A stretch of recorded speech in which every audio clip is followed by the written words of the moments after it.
Donc je suis Jean-Baptiste Andréae et donc ça fait quelques années que je suis dessinateur en bande dessinée.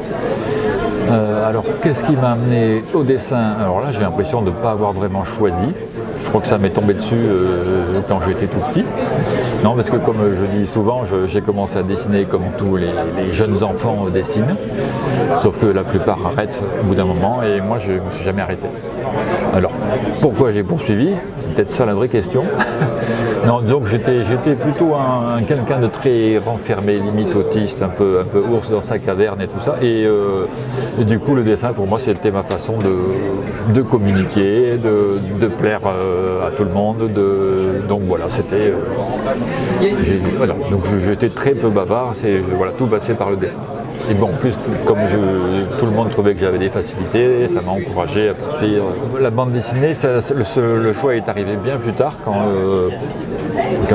quasiment à la fin de mes études, parce que je m'étais orienté dans le dessin, parce que bien sûr je voulais travailler dans le dessin, mais la bande dessinée, ça s'est fait, je ne dirais pas complètement par hasard, mais c'est un copain avec qui j'étais aux Beaux-Arts qui m'a présenté un camarade à lui qui faisait des études de médecine et qui écrivait des histoires pour son plaisir, juste comme ça. Je l'ai rencontré et il m'a raconté une histoire de ce qui est devenu la bande dessinée Manche-Cœur, qui était donc ma toute première bande dessinée. Et donc oui, quand il m'a raconté cette histoire, j'ai été complètement séduit. C'était une histoire de... Je ne sais pas si vous connaissez, c'était un peu en même temps poético-onirique, voilà, avec un jeune enfant qui part dans une quête pour retrouver son père dans une fête foraine, dans un monde un petit peu fantasmé. Voilà. Donc je me suis vraiment éclaté là-dedans. Et ça a été bien accueilli par le public. Et du coup, voilà, après j'ai poursuivi tout naturellement. Et maintenant j'en suis à, je sais plus, une quinzaine d'albums que j'ai dessinés, ce qui est déjà pas mal. En fait, ça s'est passé en plusieurs étapes. Je l'avais déjà rencontré dans les fins des années 90, à l'époque où je faisais Manche-Cœur justement, où c'est lui-même qui m'avait contacté avec l'idée qu'on travaille ensemble sur une histoire courte dans le journal de Spirou. Et alors pour des raisons qui nous échappent un peu, le projet ne s'est pas fait. Je pense que c'est tombé à un mauvais moment, enfin il y a eu plein d'histoires, enfin bref. Mais cela dit, c'était un projet qui était super chouette, c'était sur une histoire de chasseur de cauchemars, donc c'était rigolo. Mais donc du coup après on s'est un peu perdu de vue, on a chacun vécu nos vies de notre côté. Et ensuite, après avoir fini Azimut, donc la série que j'ai faite chez Vent d'Ouest en 5 tomes avec Wilfried Lepano, mais voilà, donc du coup il fallait que je trouve un projet à faire et j'ai eu cette idée de bosser avec Fabien. Et comme on s'était un peu perdu de vue, j'ai fait mon timide, je n'ai pas osé l'aborder directement, j'en ai parlé à des gens autour de moi, ça, Fabien Wellman, ça serait chouette, tout ça. Et puis je suis tombé sur un libraire qui m'a dit « Ah mais je connais un copain qui connaît Fachin, tout ça ». Donc le bruit est arrivé aux oreilles de Fabien, qui tout de suite m'a rappelé. Et il se trouvait que là, il y a eu vraiment un alignement de planètes parce qu'il avait une histoire qu'il traînait depuis un bon moment, une idée d'histoire qu'il avait eue quasiment avant de commencer de la bande dessinée, une histoire d'ogre, de cuisinier ogre, tout ça. Mais il n'avait jamais trouvé comment le développer bien, ni trouver la bonne personne avec qui ça match.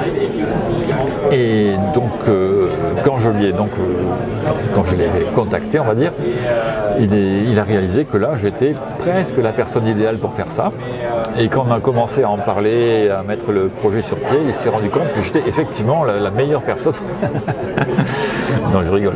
Mais voilà, enfin, on s'est trouvé plein d'envies communes, voilà. Et du coup, ça nous a semblé évident qu'on devait faire ce projet ensemble, et qui a été proposé à plusieurs éditeurs. Et voilà, et c'est sur les éditions Rue de Sèvres qu'on s'est fixé, qui avait un regard très pertinent sur le projet, qui était super enthousiaste, voilà, on sentait qu'il y avait une vraie envie de faire quelque chose de bien. Et voilà, c'est comme ça que le projet est né. Oui, je crois, bien sûr, oui. Et c'est justement ce côté du conte qui n'est pas, justement, qui, à l'inverse de ce qu'on a fait Disney, en général, dans le conte, il n'y a pas forcément une moralité il n'y a même pas du tout de moralité, parfois, et même, c'est souvent très cruel, on voit des orgues qui mangent des enfants, des parents qui mangent leurs enfants ou qui abandonnent leurs enfants, enfin voilà, et du coup, on a voulu retrouver cet aspect-là, et c'est vrai qu'aussi pour Fabien, il a trouvé une façon, une façon de parler aussi des maltraitances faites aux enfants et de l'inceste et de plein de choses comme ça. Du coup, les ogres qui mangent les enfants ou qui cuisinent les enfants, c'était une parabole. C'est ça, on dit une parabole. C'est une façon d'aborder le sujet un peu. Alors, je ne sais pas si j'ai ressenti du dégoût, de l'effroi, mais parce que moi je fais quand même du côté on va dire professionnel, donc j'essaie de trouver les moyens de faire passer le mieux possible l'effet que j'ai envie de faire passer. Mais bon, c'est vrai que ça ne veut pas dire que je suis insensible, attention. Mais non, l'idée, en fait, là où c'était pas facile, c'était qu'on voulait faire quelque chose d'assez cruel, comme tu dis, mais tout en restant, en essayant de rester regardable, de rester accessible à un jeune public. Parce que ça, c'était important pour nous, de ne pas faire une BD adulte. Parce que vu que ça parle de thèmes qui concernent essentiellement les enfants. Quand je dis les enfants, on va dire à partir de 10 ans, parce que en dessous de 10 ans, c'est peut-être voilà. En tout cas, il faut que les parents accompagnent la lecture. Mais je pense qu'aussi les enfants aiment bien se faire peur et être effrayés par plein de choses. Il ne faut pas que ça verse dans le traumatisme, mais donc voilà, l'idée c'était d'être à la frontière entre ce qu'on peut montrer tout en restant quand même un petit peu, tout en les bousculant un petit peu au niveau sensation. Et moi, dans le dessin, j'essaie de retrouver ça aussi, d'avoir un côté qui peut être un petit peu cru, mais en même temps avec un petit décalage. C'est du joli dessin, quoi. C'est pas du dessin gore, machin. Et puis bon, voilà. Mais c'est vrai que cette idée d'être à la frontière entre le monde enfantin et le monde adulte me plaît bien, ça aussi. Ouais. Alors en fait, la première étape quand je fais les planches, c'est de dessiner les planches au format de l'album, au format de publication, c'est-à-dire sur des feuilles A4 en gros. Et je fais ce qu'on appelle le storyboard, donc c'est de faire le brouillon des planches avec déjà la disposition des cases et déjà le contenu de chaque case. Et je place même les dialogues à ce moment-là, enfin, c'est une espèce de brouillon un petit peu élaboré. Mais ensuite, je pars de cette base que j'agrandis par photocopie. Et donc là, sur des formats, je sais pas, grossièrement, on va dire demi-raisin, même si c'est enfin non, demi-raisin, ça ne vous dit rien. Format A3, on va dire un peu plus grand qu'un A3. Donc, oui, enfin même un petit peu plus grand, oui. Et là, donc, je recrayonne, je refais tous mes crayonnés, etc. Et les couleurs, donc, je les fais aussi au format donc nettement plus grand que la Lect, et sur papier, à la main, avec des pinceaux et des encres. Donc, il n'y a pas du tout d'intervention de l'ordinateur dedans. Ah, moi, j'adore ça. Tout ce qui est création de personnages, inventer des trucs, ça j'adore. Oui.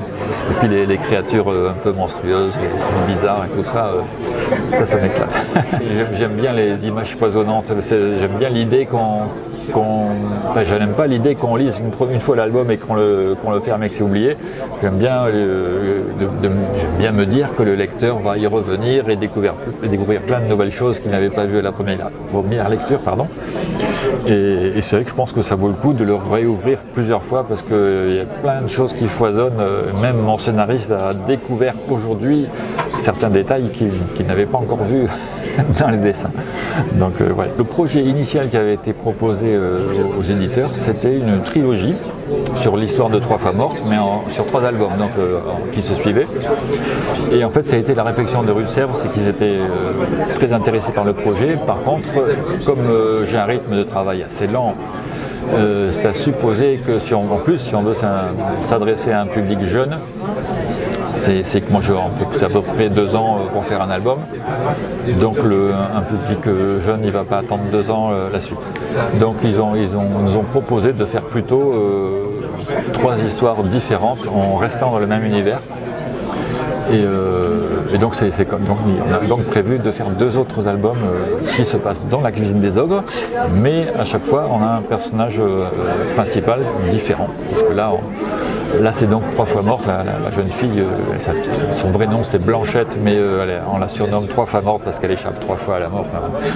Et dans le 2e tome, c'est Brechdan, qui est un jeune Korrigan à tête de chèvre qu'on voit dans le 1er tome, qui sera lui le personnage principal. Et on recroisera aussi 3 fois morte, mais qui aura grandi, parce qu'il s'est passé quelques années entre les deux. Je crois qu'elle a une vingtaine d'années à peu près dans le 2e volet. Et voilà. Et sur le 3e volet, il y aura encore un autre personnage sur le devant de la scène.